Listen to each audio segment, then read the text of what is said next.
Hello and welcome for the third part of the tutorial on how to design a football clit using the 3D Shape Designer license and its three apps xDesign, xShape Design and xGenerative Design.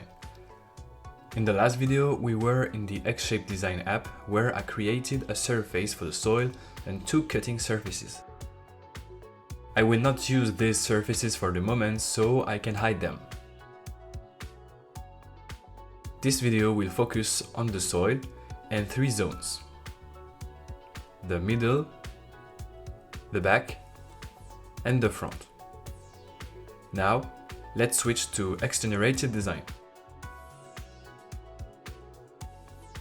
If I want to display the design sequence, I can either double-click on it in the tree structure or on Display Graph here in the Tool tab. In this video, we assume you've already used xGenerative Design, so you roughly know how it works.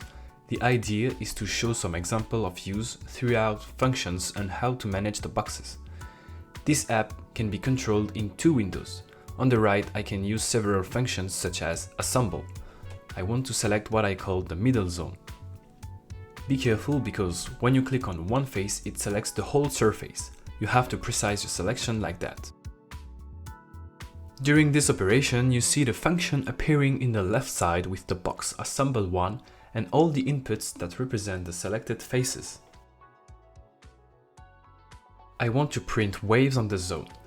To achieve it, I create the dots that my waves will follow. The function hexagonal grid is perfect for that. I can control the number of dots in the X direction, in the Y direction, but also the distance between each other. However, here, I will never be able to cover my zone. I have to create a new supporting plane and place it with the aim of covering the whole zone. A way to create a plane is to do it with three dots.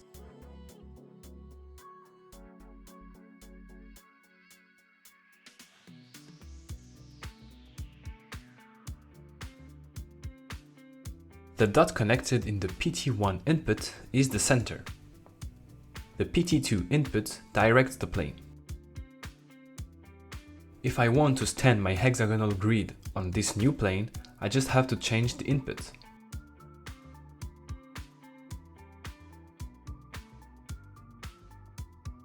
Changing the values here, I cover my middle zone.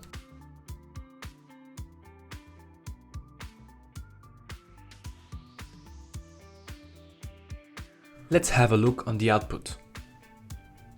It's a two-dimension tab. Each column corresponds to a column of dots, and each line corresponds to a line of dots. If you use the function spline on this output, this is what you get. Actually, each column is converted to a spline, but the dots are aligned, so I get straight lines.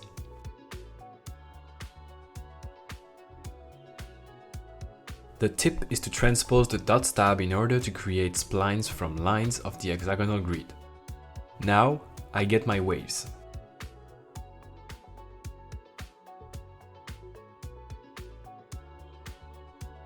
I extrude these waves so they cross the middle zone.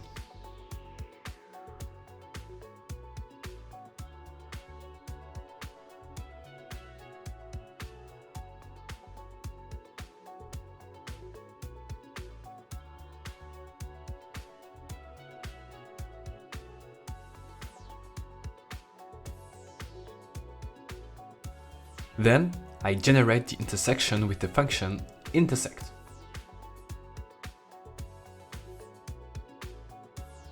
It is important to structure your design sequence, so don't hesitate to create groups with names.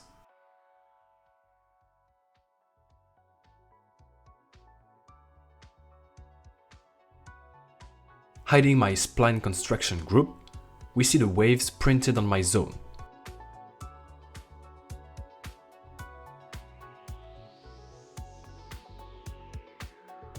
If I take a closer look on the outputs, we see empty ones.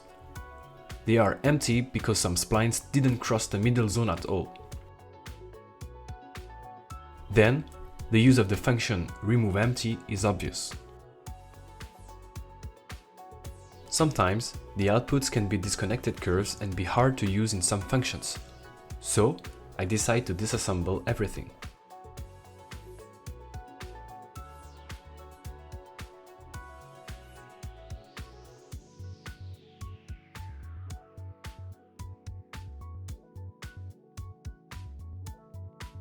Then, I flatten the result in order to have a one-dimension tab. Without this operation, I would have had troubles using the circle sweep function. It creates a tube guided by a curve with a constant radius.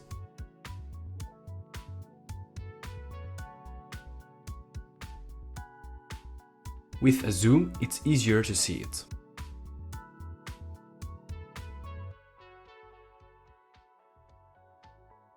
If I want to remove this volume from the soil, I have to close every wave with the function closeSurface and add them so they are a unique entity. It is now a volume. I want to remove it directly from the soil subdivision surface, so I integrate it in my design sequence with the function input and I select it in the right zone. Here again, I use the closeSurface function to make it a volume.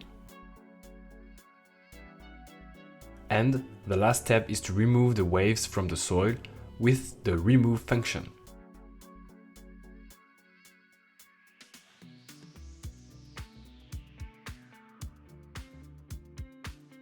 As I said before, don't hesitate to spend time to organize your design sequence.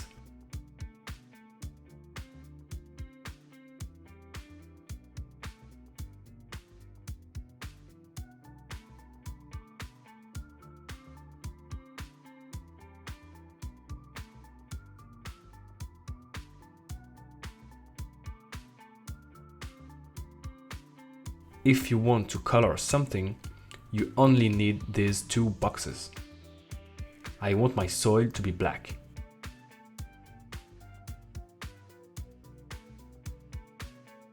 In order to completely see my final result, I have to hide some things such as the previous boxes here and the soil subdivision surface.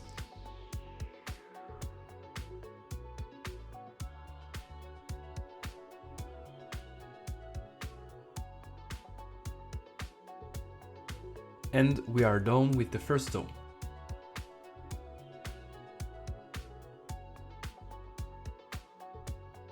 Let me organize my space a little bit more.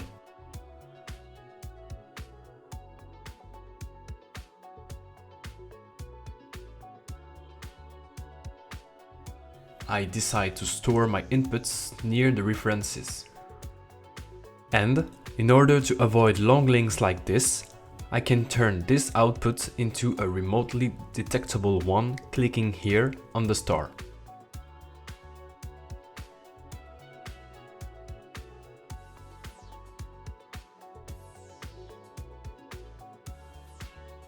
My work on the soil is not finished.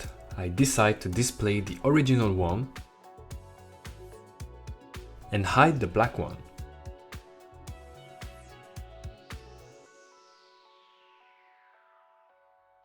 Let's focus on the front zone. I want to align Cleats on it, so I start by selecting the middle line.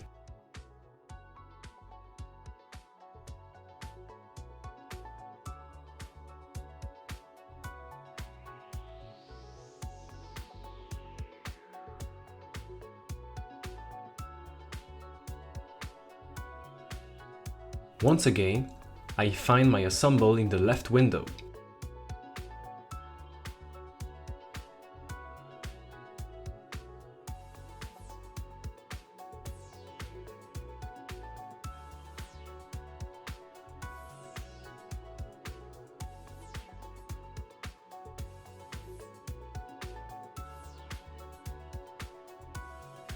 For a better alignment, I smooth this curve.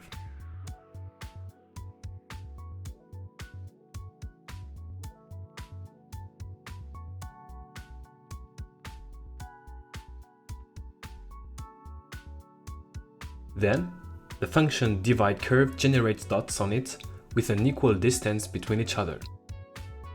I set the number of dots, I include the bounds in this process, and I don't forget to generate the segments so they are available in the output named segs for segments. The parameter n stands for the number of front cleats. I multiply this parameter by 4, but you will understand later.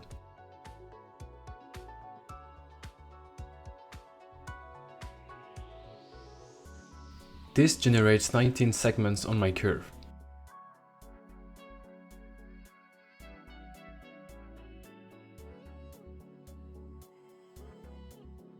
As its name suggests, the odd-even function separates a list into two different lists.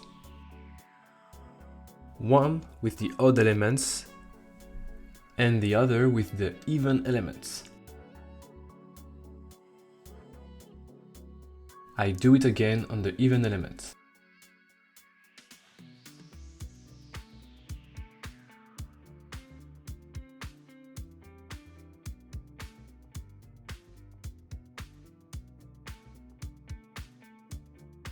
And I extrude the odd elements here.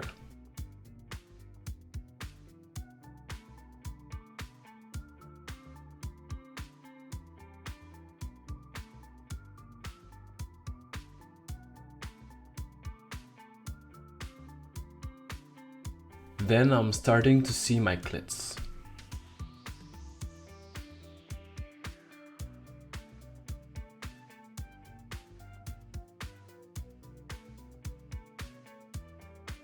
My next function necessitates a flat curve, so I generate planes that are normal to the soil from each segment's middle point.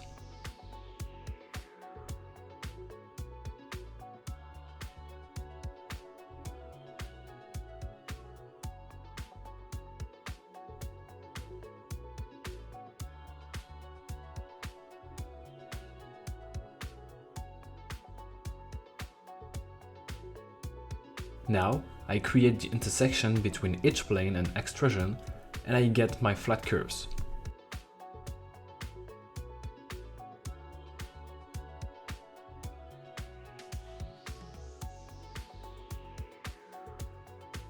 I can use the function rolling offset.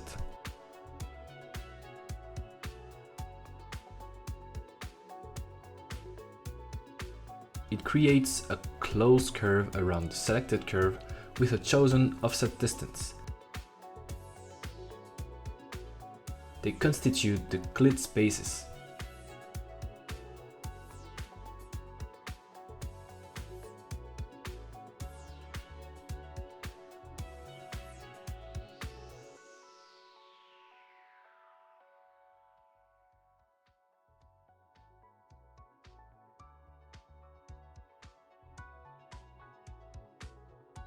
I want to project them on parallel planes, so I start by creating these planes.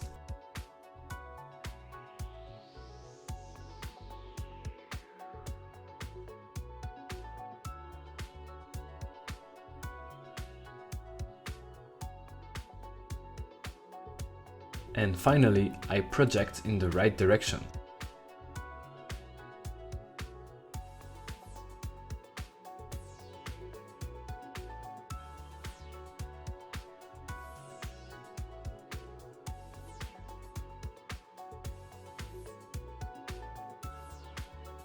Then, I reduce it with the function curveParallel.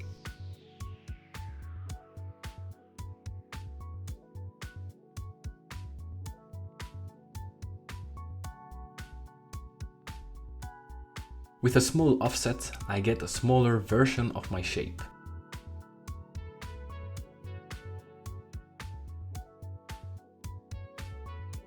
Before to use the function loft that links several sections with the surface, I organize my shapes by pair with the function buildList.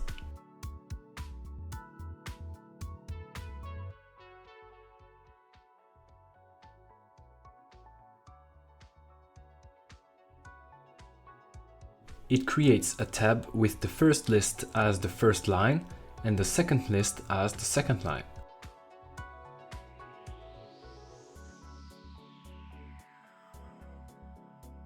I did that because, as for the function spline, loft operates on each column of the connected tab.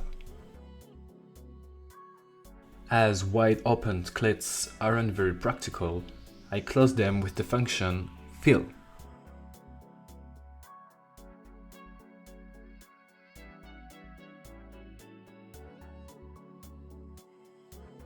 To fill the gap here, I extrapolate the Cleat surfaces.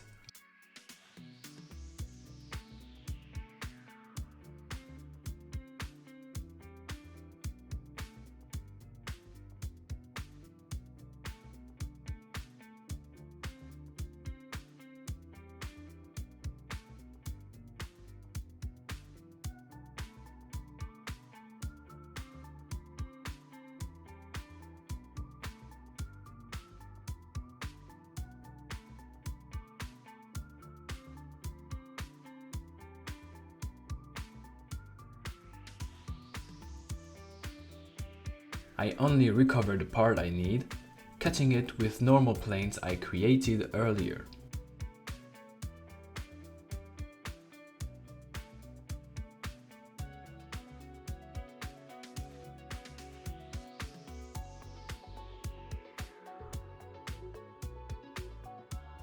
Let's assemble everything. If I turn this input into a dynamic connector, I can add several inputs. This,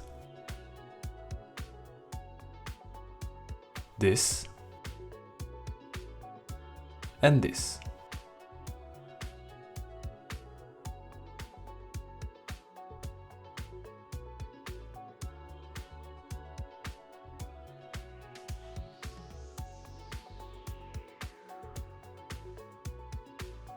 Now, what do you think about red Cleats?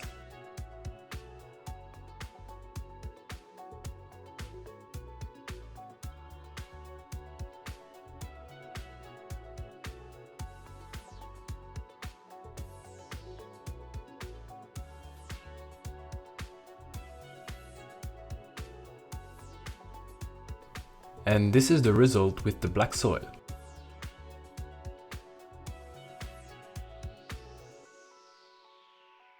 I will almost follow the same process for the back zone, except the Cleats will be screw-in studs.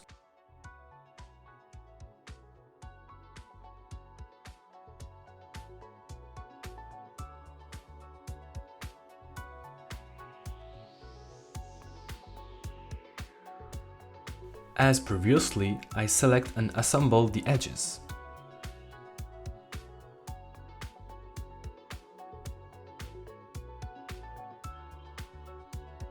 Because the way to smooth and divide this assemble is the same, I don't hesitate to duplicate the boxes above.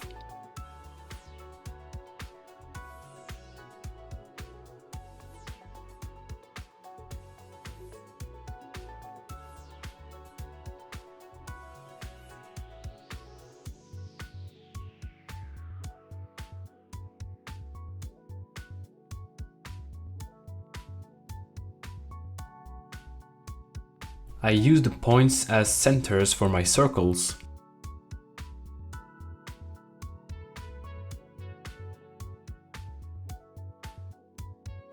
And I create their supporting planes.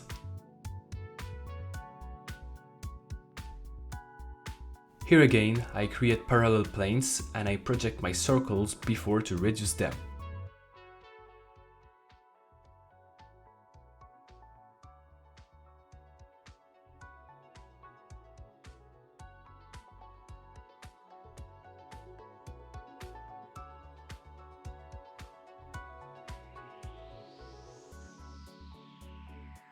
For the next step, I can duplicate this sequence and directly connect the right inputs and outputs. Then, my Cleats are directly created with the extrapolated surfaces. I notice they are a little bit deep inside the soil, but this is due to the parameter dev that is too high in the function smooth curve. Let's add the screws now. I decide to represent them with spheres. But to be sure they precisely fit with the holes, I do a small equation.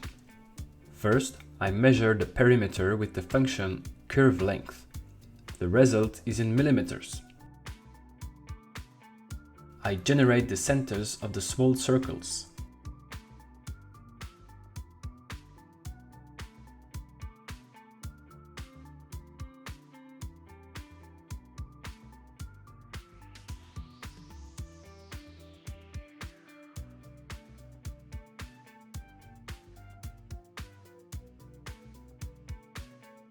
I divide the measured values by pi multiplied by 2.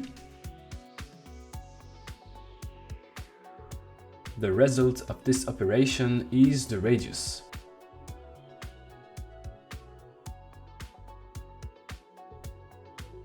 Thus, I can create my spheres around the centers with the calculated radius. By doing it, I'm sure the sphere's size will change if I change the clit size.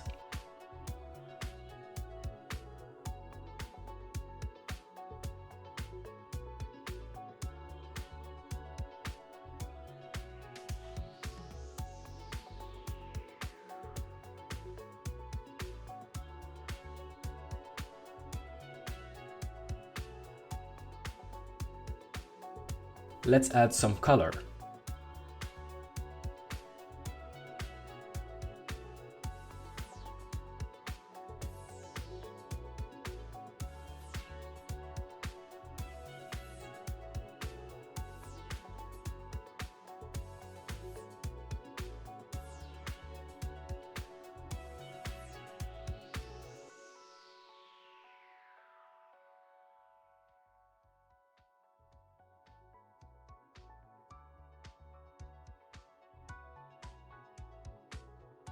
I decide to rename my parameters backclits number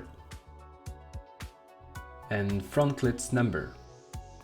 And let me show the xGenerative design app's power now. What do you think about 6 backclits? And what about 15 frontclits? Yeah, it's probably too much. In any way, we are done with the soil in xGenerative design. I've worked on 3 zones. I've added ridges in the middle and 2 different kinds of clits on the front and on the back. Several functions and the way to design in this app have been addressed. The next video, still in xGenerative design, will focus on the colors of the upper part. We will add strips, a gradation, texture elements and a lot of colors, so don't miss it, guys. Bye! You are interested in the 3D experience? TPS supports you with webinars, specialized trainings, customized coaching, but also services and integration offerings of the platform. Follow us on the social media or on our website tps-fr.com and don't hesitate to visit our channel.